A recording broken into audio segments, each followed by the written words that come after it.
Alors, j'ai j'ai une vidéo à faire par rapport à quelqu'un que j'ai aimé, mais bon, j'étais pas trop fan, mais je l'ai bien aimée. C'est une chanteuse. Alors, pourquoi je dis je l'ai aimée? Tout simplement parce que elle est morte. Enfin, elle est morte sur cette terre, mais elle doit sûrement être en vie autre part. Et je pense que c'est une fabuleuse personne. Pourquoi je parle de ça? Parce que, en fait, bon, comme vous savez, moi, je réagis, en fait, voilà, à ce qui se passe, à ce que je vois, ce que, voilà. Et en fait, là, je suis tombée sur une vidéo d'elle, et c'est vrai qu'il y avait des chansons que j'aimais bien d'elle, en fait, du coup, j'ai essayé, enfin, voilà, quoi, je les ai enregistrées, tout ça. Et en fait, je ne sais pas si vous, voilà, enfin, si vous allez tilter, mais en fait, c'est Alia. Alors, en fait, Alia, c'est une femme euh, extraordinairement discrète et extraordinairement efficace et professionnelle euh, dès un très début d'âge dans le monde artistique. En fait, c'est une fille, clairement, c'est la jalousie des uns et des autres qui l'a tuée.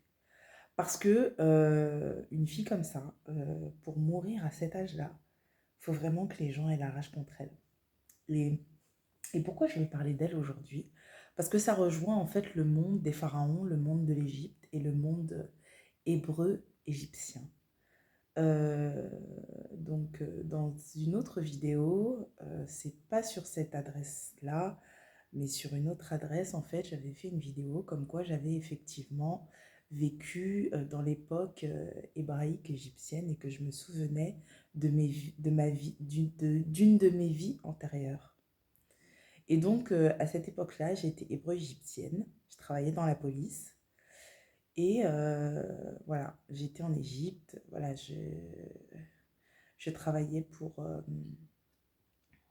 Dieu déjà dans un premier temps et aussi pour la protection du territoire égyptien, la protection des Égyptiens. Sachant que les Égyptiens dont je parle, ils n'étaient pas arabes, ils étaient noirs et métis. Et il y avait aussi pas mal d'hébreux. Mais c'est après, enfin, je ne sais pas si c'est après, mais en tout cas, moi, pendant ma vie euh, d'Égyptienne hébraïque, en fait, chez nous, en Égypte hébraïque, beaucoup de rebeux étaient eunuques ou ils étaient des serviteurs, en fait, ils étaient des servants, ils n'étaient pas du tout des vrais gens de l'Égypte, en fait. C'était pas eux, les Égyptiens. Voilà.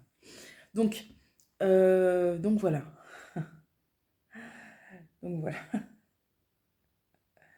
Et c'est vrai que voilà, je me suis souvenue et j'ai vu ma vie en Égypte.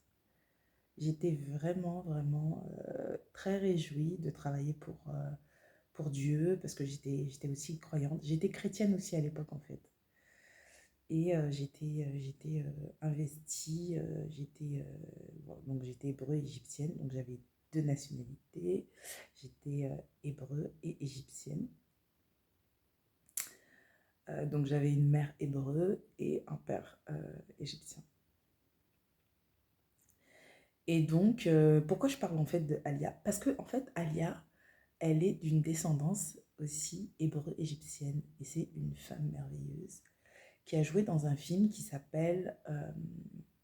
alors moi, je dirais La déesse des vampires. Mais en gros, dans les films, quand tu la vois dans le film, c'est euh, la reine des damnés. Voilà. Et en fait, en vérité, il y a très peu de personnes qui savent enfin, qui savent ce que ça veut réellement dire damné. Et en fait, damné, ça veut dire noirci. C'est ce que ça signifie en fait, en réalité. Donc, une personne noircie, une personne noire, c'est-à-dire une personne sombre, ténébreuse. Et en fait, quand on dit damné, pour d'autres personnes, ça signifie une personne voilà, qui n'a plus sa vie éternelle et tout ça. Et effectivement, ça veut aussi dire ça. Mais dans son cas, dans le cas en fait de la reine des damnés, il faut savoir que la vraie reine, euh, enfin, elle s'appelait pas Akasha, en fait. La vraie reine des damnés, c'est plutôt en fait à voir avec les vampires, avec ceux qui ont réussi en fait à avoir une vie éternelle dans la mort. C'est-à-dire qu'il y a des gens qui peuvent être des vampires et qui peuvent finir très mal, comme il y a aussi des vampires qui peuvent aussi avoir quand même une vie éternelle dans la mort. Et des vampires, comme je dis et je répète toujours, des vampires bienveillants. Alors c'est vrai que vous allez me dire que je vous fais rire, comment c'est possible qu'il y ait des vampires bienveillants? Là, il y a des vampires bienveillants, ça existe. Comme il y a aussi des chrétiens malveillants. Voilà. Donc je vais vous rejoindre dans la prochaine vidéo. C'est toujours